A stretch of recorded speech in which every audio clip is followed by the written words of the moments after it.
Welcome to the Power of Owning Your Career podcast. I'm your host, Simone Morris, and I have a passion for empowering others to take responsibility for their careers. Yes, I've written several books on owning your career and am loving hosting this podcast. This podcast is for you if you're willing to make a shift to the driver's seat in your career. We feature leaders who inspire, empower, and motivate you for consistent career action for results. Please continue to join us every Sunday when a new episode is released. Let's get into this week's show.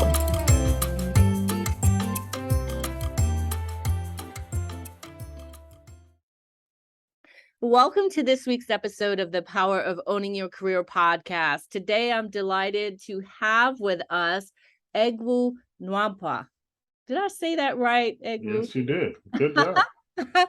He is the head of supplier diversity for Cushman and Wakefield. Egwu, welcome to the podcast. Thank you. Thank you for having me on the podcast. I always appreciate you looking out and asking me questions and stuff like that. We've known each other a few years, and it's amazing how we've kept in touch. So happy. Absolutely. Absolutely. You are a busy man, so we are grateful that you said yes to being on the podcast. And so my first question to you is, when you were growing up, what did you want to be? It's a good question. Growing up, I wanted to be what, every Black kid in America wants to be. I want to be a basketball player. What's your height? What's your height? I'm 6'5". Okay. All right. Because sometimes that has something to do with it, but okay. Wasn't always tall. In fact, it's still very shocking to people who knew me as a child that I became as tall. I was 5'4" when I started high school, and I grew to 6'4" by the end of high school. So that's a good clip, right? Yeah. But you always want to be, I think kids want to be athletes because they view athletes as people who follow their dreams, right? Mm-hmm. But I think reality has different points in it. I still, things could have gone a different way. Maybe I would have ended up a basketball player, maybe not. But either way, my other things that I like to do ended up taking center stage in my life and becoming my career. So what were the other things that you like to do? I've always had a love for commerce. I had a paper route since I was 6 years old. Every time it snowed, a lot of kids would stay inside. I would go out and shovel old ladies' driveways for money in Connecticut. I would mow people's lawns when I was on my paper collection. I noticed people's lawns were high. I would ask them, "Oh, do you need someone to cut your lawn?" And I would do that too. And then the things worked at Baskin Robbins and worked at jobs that I could get money at and have fun at the same time. So I've always loved commerce. I've always loved earning. I've always loved being strategic and making money from these various strategies. Do you think that there was ever a time where you considered entrepreneurship, since you had a passion for spotting opportunities and making money from it? Was there ever a time where you thought maybe you'd be an entrepreneur? Yeah, that's a good question. I always feel that I am an entrepreneur. So when I went to college, I studied accounting, right? And I used to say I didn't want to be a CPA. I just wanted to, use the foundational knowledge to get an MBA eventually. And my thought was to go directly after undergrad into MBA. I actually ended up not getting my MBA till like 10 years later after that. But I did become a CPA. And I think if you're a CPA, you're always really an entrepreneur. You always have the ability to work and do things, and people want your opinion on things, and you always have your own business. So I've always had some resemblance of a business that I've done. Some years I might not make any money. A lot of years I don't make any money, but I've always had something. So a business. Awesome. So tell us about, what you're currently doing and how you got there. Yeah, so it's always an interesting story. So, like I said, I started off my career as trying to be a CPA, and if you know anything about being a CPA, you have to work for a few years underneath a CPA in order to even get your license signed. Hmm. It's called apprenticeship hours, and I did that at in a smaller firm, small medium-sized firm in Los Angeles. So I lived in LA for a few years. Um, got the requisite experience, passed the CPA exam, became a CPA a few years into my career. And I was an auditor. I was doing investigations. I was doing consulting inside of corporations, outside of corporations, for big four firms, for medium-sized firms, for a lot of years. I'm talking about for about the first 13, 14 years of my career. I was, going from opportunity to opportunity within that realm. And when I did go back and get my MBA, I was specifically trying to do something else. Like I said, I want to leverage my skills in a different way. I want to do something that's really strategic, not tactical. I viewed a lot of the things that you did as a CPA as very tactical, specific, programmatic work. And there's thinking outside the box, especially when it comes down to the investigations I used to do and do interviews, aka interrogations, right?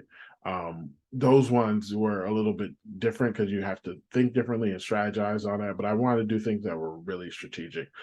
So I was working for Deloitte and Touche, and one of the things that when I was working there after a certain period, you kind of have to decide what you want to do. Do you want to go up the partner track? Do you want to stay working till 2, 3, 4 in the morning every Wow. winter for the rest of your life, or do you, or do, No. or do you want to do something else? And I always tell people this story. One day I was in busy season, and we had a nanny for my oldest, who is now 10. Um, and the nanny used to send videos of her eating, videos of her at the swing in the park, stuff like that. So we were like, wow, I used to love those videos because it would make me feel like I'm there, even though I'm working or missing her all day. And there was one time I was in a staff meeting and I got a video, and it was of her taking her first steps. And Oh. that was the time I decided I was going to do something else. So I Hmm. actively started looking for what that something else was. And that led me to my contacts at Bank of America, which started a long process of me going over there, but they were willing to let me do something a little different. And it was providing that level of support to their procurement team at the time. They were calling it vendor management. And they just wanted me to do thematic reviews of the issues that they were having, of changing to the new government standards that were being required for third parties. So that got me out of audit and that in the consulting world and into something that I was doing more of an internal consulting, and it brought me into procurement. Hmm. And that's how I ended up on down the path to where I am today. Would you say that you were in the driver's seat throughout that process? So and it's one of the things I always think about when we use the term the driver's seat. The driver's seat's a funny place, right? Because though you're in the driver's seat, you still have to respect the laws of the road, right? Mm. Because you're in the driver's seat, you can't just run through red lights. You can't speed, right? You can't go faster than they're telling you to. You can't make a random stop and someone behind you hit you. So you being in the driver's seat means that you are controlling how much you can move within the limits that are given to you, Mm. right? And I always felt like I was working within the limits, but the working outside the box, going 60 and a 45, right? It's something that could get you in trouble, but it can also get you to where you want faster, right? Mm. So I control that. I control how I'm going to work within the rules and the parameters. I control whether I'm going to develop a new skill that my boss is telling me I don't need. I remember when I was going to get my MBA, prime example, I was working for a big four firm at the time. And some of the people I work with, like, why are you getting an MBA? You already have a CPA, you already have a CIA. Why are you doing this? Most people think that the school I was going to was too demanding and they drop out. That's the feedback I was getting. And I understood that for me to get to a place where I would have more options, I needed to have an MBA. I needed to get the knowledge for the MBA. I needed to be around my peers that are coming from different sectors to kind of see where my skills sat in there, right? And I needed a conversation, that we had in business school. I thought it was excellent. Mm-hmm. Just the things that we talked about. We talked about electric vehicles. This is in 2008. So I felt like I had to leverage that, and I wanted to do that, even though people were telling me not to, right? Or I didn't need it. So I think you're in the driver's seat, but you have to figure out what are the rules of the road and how much you're willing to, not follow or follow the rules, right? That's right. That's right. That's a good way of looking at it. I wonder, as you think about your journey and your movement from across different industries, different organizations, So, as you think back now, can you think about what the ingredients are to successfully navigating the driver's seat? The things that we just talked about, to taking ownership of your career. What is your formula for successfully owning your career? it's a good question. I think two things: you need to hear what's not being said and Mm, see what's not there. Right? Those mm, are really huge things. I'll explain it in a story I have. Um, I was with Bank of America for almost 8 years prior to coming over here. And it was a great experience as far as getting me to this point. And when George Floyd was murdered, I started getting calls all over the place. Like, would you think about, because it was weird, because when you think about 2020, at first it was, when we were going into 2020, it was like a great feeling, like, this is going to be a big year. There's going to be a lot done. And then COVID came, and it wasn't even slamming the brakes. It was like a catastrophic driving a car off of a cliff as far as what your expectations were for the year. And then when George Floyd, it was like, okay, now with people getting sick, yeah. we have unrest and people rightfully being upset and having the time to think about their feelings and be angry about what happened here, right? And a lot of companies turned it into like, what are we doing, right? And I think they found out, like, look, we're not doing enough, Mm, right? So things like supplier diversity started becoming of greater prominence at that summer. I remember specifically companies calling me just to talk to them about what supplier diversity is, mhm. and things like that. So some of that turned into interviews. So the experience I want to bring up is, I had an interview with a major company. I won't name it now. It was a good interview. I was recommended from a bunch of people, and the hiring manager said, you know what, let's get on a Zoom call and kind of just talk so I can get to know you. Um, and I said, sure, and I did that. We had a conversation, and 2 weeks after that, I got a call. We're not moving forward. And I Hmm. was like, not moving forward, you know? Um, and because I had people there, I got feedback that you never get on an interview. It Mm, changed my career. The feedback was, I was a great interview, a nice guy, but some people came to that interview with presentations. Some people came with a plan for the first year, mm. and stuff like that. And I was like, She didn't ask me for that. You know, she said she just didn't want an informal conversation. So after that point, I never have come to an interview without being over prepared.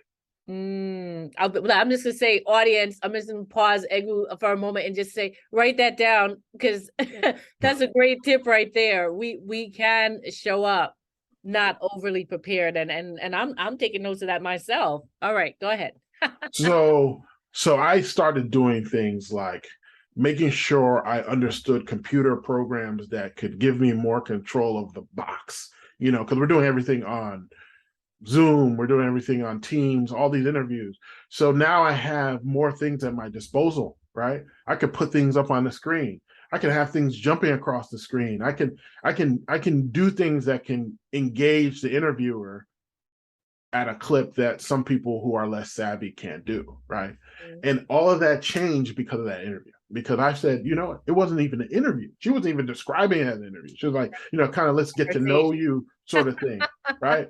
So I learned not to take anything for granted, right? So everything is serious. Everything is, like Jay-Z said, I treat everything like it's my first song. Like that level of urgency in order to push your career forward, because otherwise you're missing out on a lot of opportunities because you're not over preparing. You're not just meeting their expectations, but blowing those expectations out of the water.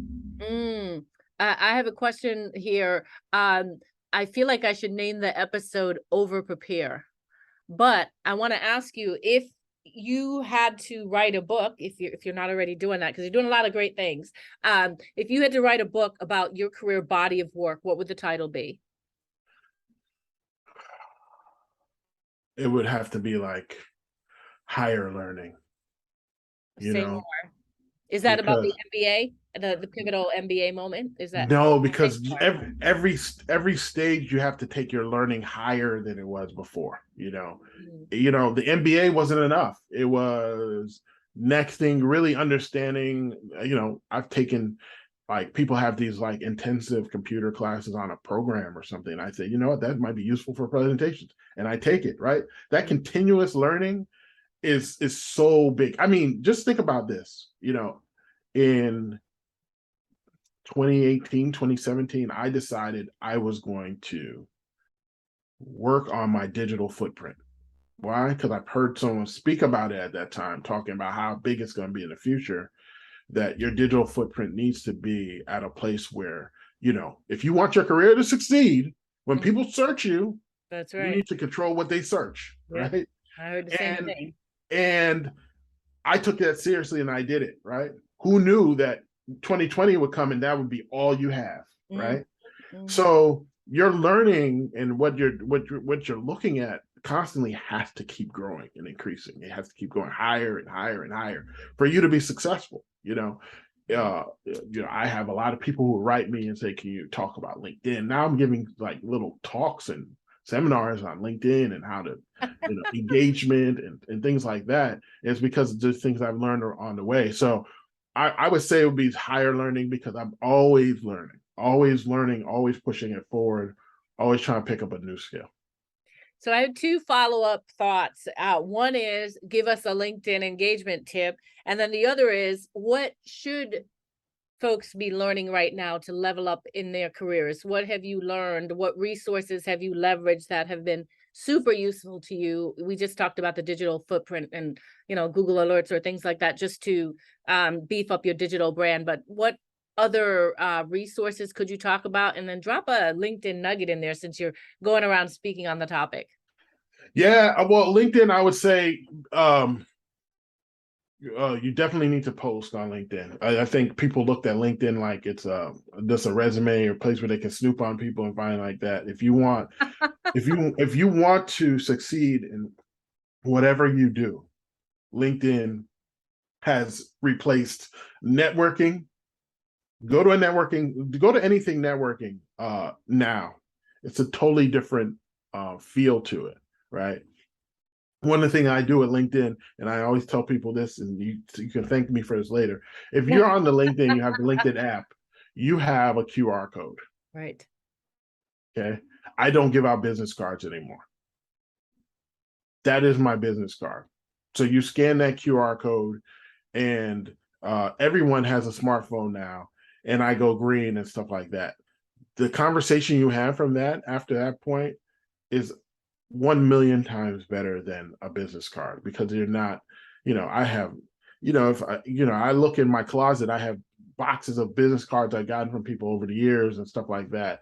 And you might have been actually connected to 1%, 2%, 5% maybe of them, but LinkedIn gives you that instantaneous connection, right? That you can't get away. So I would say do that.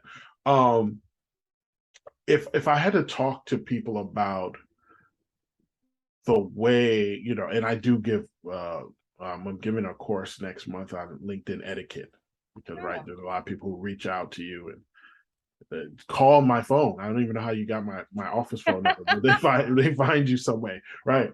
But I would say more so really understanding that the whole digital space is the biggest thing you can do at this point, because you're actually behind now. Thankfully, Simone, you had a podcast, you had these things. There's a lot of people who are talking to me now like, I want to start a podcast. Now, I think it's never too late to start. But the right time to start was 5-10 years ago, right? And I think people need to really let go of the old ways of doing things and embrace the new, right? That would be my recommendation, because people are working from home now. People are spending more time with their family than they ever have, because they're actually utilizing their technology. Travel is people are corporations are cutting down on the travel, because they saw we can get a lot done over all this stuff. Now, I don't think that's the best. I think it's supposed to be complementary and not a replacement. But just using technology to your advantage would be what I would say. Have you come across any books that help people to build their ability to spot trends? You said to read what's being spoken or what's not spoken, or to get ahead of the curve when we think about digital footprint, etc. Yeah. Are there books or resources around innovating or trend spotting that you might recommend? I bump into books every so often. It's usually, and I'll give credit where credit's due. My wife is like a ferocious reader. I'm an article guy, but she always brings these excellent books, and I end up taking them and reading them. One book that I read maybe 7 years ago is called The Four. And it talked about, and it's eerily accurate for what it became. It was talking about how Amazon, Facebook, Apple, and I don't know why I'm forgetting the fourth. But Maybe Google. Who knows? Google. Yeah, it is Google. It is Google. Would take over the world, basically. This is 7 years ago, that they would buy banks, that they would become the one top. And then this is besides, the pandemic wasn't even in that prediction. But and the reason why I bring that book up specifically is because the book was kind of giving caricatures to those industries, to those companies. Apple is the sexy company. They sell you what's new and nice and stuff like that.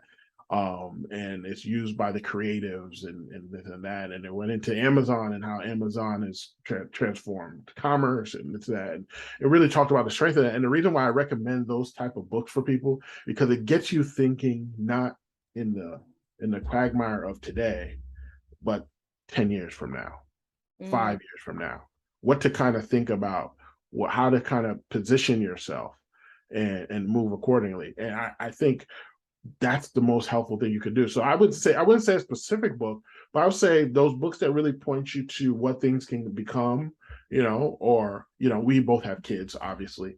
The headmaster of my kid's school once said, your kids might not go to college. And I said, what do you mean? I'm not paying all this money for them not to go to college. But he explained that the machine movement might make it so the need for a college degree isn't as, by the time they get 13 years from now, that's how much the world could change, right? So that's the same thing I would say to people in their career. Look at how much the world might change and try to design, or even if you're in the driver's seat, try to drive by that place Mhm. where you might be able to, utilize your skills to move things forward. I love that. What do you say to the person who is not in the driver's seat and wanting to be in the driver's seat? How can they catch up, and what advice do you have for them? Yeah, I think it's very easy not to be in the driver's seat of your career, right? Because we all have other factors that are playing in our lives, right? You know, um, one of the biggest things I did was move to New York, right? It was like my wife got a job in New York. I quit my job and moved to New York and said, I'll find a job, right? Um,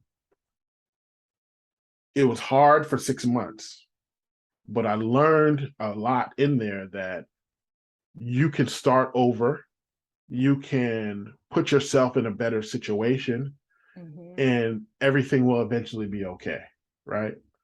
And I think that alone, because when you have, at that time, I didn't have any kids, right? We didn't have any kids yet.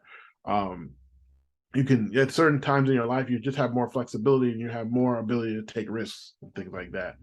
Um, in those times, take that opportunity and go with it, you know? Um, and I would say also, when you're looking into what you want to do, don't look at someone specifically and say, I want to be them. Yeah. Think about what they're actually doing that you want to do, right? Because sometimes, someone might look at me like, wow, this guy is having a great life. And I'm like, man, I need to slow down. I'm doing too much, Mhm. So just understanding the difference between what people are doing and who they are. Mm. So much valuable wisdom. I hope everyone took a lot of notes during our time together, Egwu. Can you please tell our listeners how they can stay connected with you if they'd like to do so? Yes, please follow me on LinkedIn. LinkedIn is my bread and butter. And you can find all the things that I'm doing at EGWU, last name NWANKPAH. Follow. I actually, I've done my podcast. I took a little hiatus because we've been doing so much digital programming in company. Mhm. But I have a podcast on LinkedIn only, called The Fire in 15. And it'll be coming back soon. I Oh, have a nice. lineup of guests, but it's just been it's been tough, and it's a 15-minute podcast where I talk with influencers, senior executives, and other fun people, I should say. I was like, fun. Okay. Yes. Oh, we will look for that and we'll add it to the show notes. And I just want to extend my gratitude for you taking time out of your busy schedule to share your wisdom with our guests. So thank you so much for being a guest on the Power of Owning Your Career podcast, Egwu. Thank you for having me. Absolutely. I sincerely hope that you enjoyed this week's empowering career story on the podcast. If you did, I'm going to ask you to do me a favor. Wherever you listen to the podcast, be sure that you are subscribing and that you rate and review the podcast. It's so important as we continue to spread the word of career empowerment. In addition, you can head over to the LinkedIn platform and join the Power of Owning Your Career discussion group. There you can have access to the guests who have been on the podcast, as well as others listening to the podcast, as well as myself, where we can continue the conversation. I hope to see you on that platform. You can also email me at pooyc@simonemorris.com if you have a suggestion for guest or a message that you want me to hear personally. Thanks so much, and make it an inspiring, empowering week in your career.